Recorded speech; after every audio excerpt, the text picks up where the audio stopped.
Hi అండి. Welcome to Ratans kitchen. నా ఛానల్‌ని ఆదరిస్తున్నందుకు మీ అందరికీ కృతజ్ఞతలు. ఈరోజు నేను చూపించబోయే వంటకం పేరు తోటకూర పులుసు కూర. ఇది దీనికి కావాల్సిన పదార్థాలొచ్చేసి ఒక పెద్ద కట్ట తోటకూరండి. దాన్ని ఏం చేశానంటే నేను సన్నగా తరిగాను. కడిగేసి సన్నగా తరిగి పెట్టుకున్నాను. తర్వాత కొంచెం 1.5 టీ స్పూన్ కారము, కొంచెం కొత్తిమీర, 2 టీ స్పూన్ల శనగపిండి, ఒక పెద్ద ఉల్లిగడ్డ, తర్వాత కొంచెం ఇంత చింతపండు, ఉప్పు తగినంత ఉప్పు. ఇవి మనకు కావాల్సినవి. తర్వాత పోపు దినుసులు అయితే కామన్, ఎలాగో వేయాలి మనము. ఇప్పుడు ఈ కూర తయారు చేసేద్దాము. ముందుగా స్టవ్ వెలిగించి గిన్నె పెట్టుకుని అందులో ఓ గ్లాస్ నీళ్లు పోసానండి. ఈ గ్లాస్ నీళ్లు మరిగేదాకా మనం వెయిట్ చేయాలి. ఎలాగో స్టవ్ హైలోనే పెట్టాను కాబట్టి తొందరగానే మరుగుతుంది. నీళ్ళు మరిగిపోయాయండి. ఇప్పుడు ఇందులో మనము తరిగి పెట్టుకున్న కొత్తిమీర,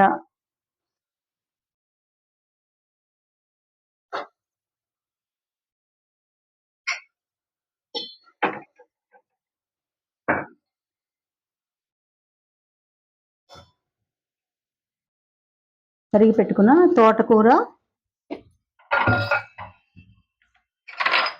ఈ ఉల్లిగడ్డ ముక్కలు 2 వేసేద్దాము. అలాగే పసుపు కూడా వేద్దామండి. మరుగుతున్న నీటిలో పసుపు వేస్తే మంచిది. ఓకే.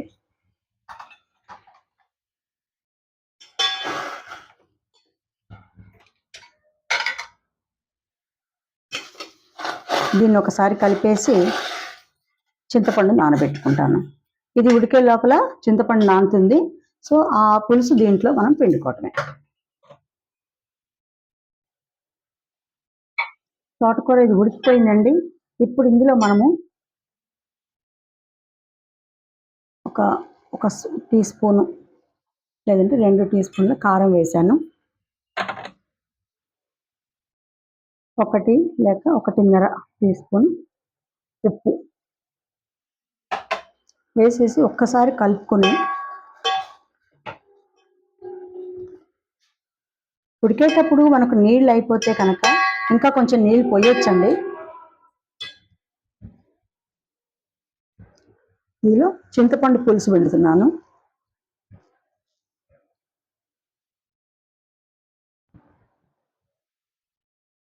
దీనికి కొలతంటూ ఏముండదండి, మన రుచిని బట్టి పిండుకోవటమే.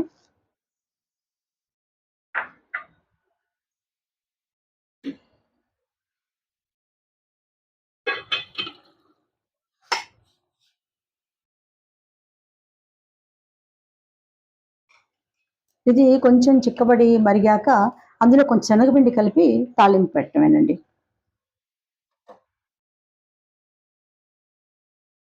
ఇదంతా ఉడికిపోయింది కాబట్టి ఇప్పుడు మనం ఇందులో శనగపిండి, నేను కొంచెం నీళ్లు కలుపుకున్నానండి. ఒక 1.5 స్పూన్స్ శనగపిండి వేశాను. అది వెంటనే కలిపేసుకుంటే కూర చిక్కగా అవుతుంది, కొంచెం చిక్కబడుతుంది, అప్పుడు బాగుంటుంది మనకి.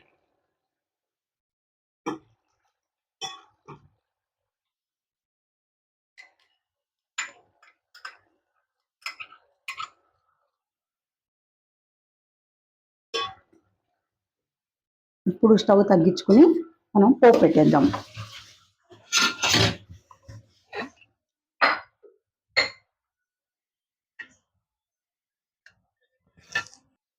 ఇప్పుడు స్టవ్ వెలిగించుకుని దాంట్లో మనము తాలింపు వేసేద్దామండి.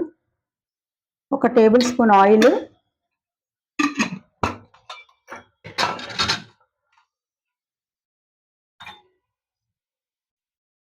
పచ్చిశనగపప్పు కొద్దిగా,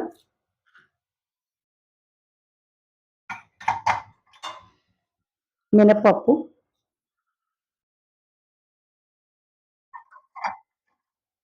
కొంచెం జీలకర్ర,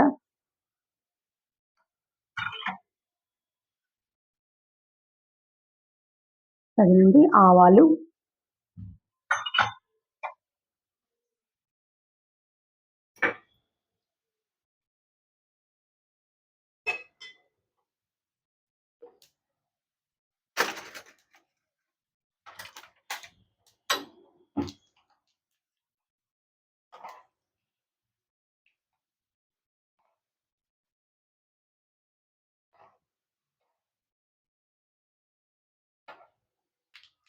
ఇప్పుడు ఇందులో 4 ఎండుమిరపకాయలు కూడా వేసి ఒక 2 చిన్న చిన్న తుంపులు వేసుకోండి. పప్పులు వేగిపోయాయి. కొద్దిగా ఇంగువ,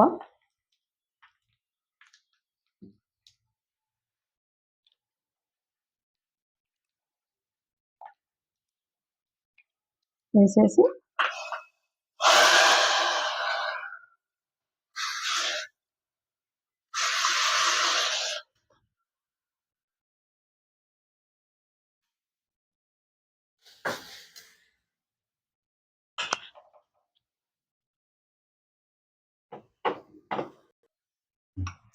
ఇందులో ఇప్పుడు కొత్తిమీర కలిపేస్తున్నానండి.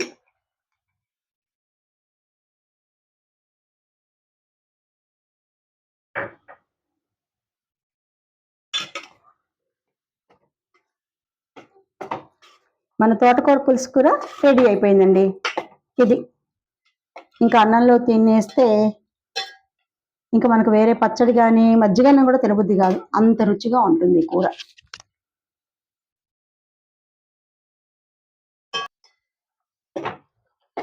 ఈ వీడియో కనుక మీకు నచ్చినట్టయితే లైక్ చేయండి, షేర్ చేయండి, సబ్స్క్రైబ్ చేయండి. Thank you very much.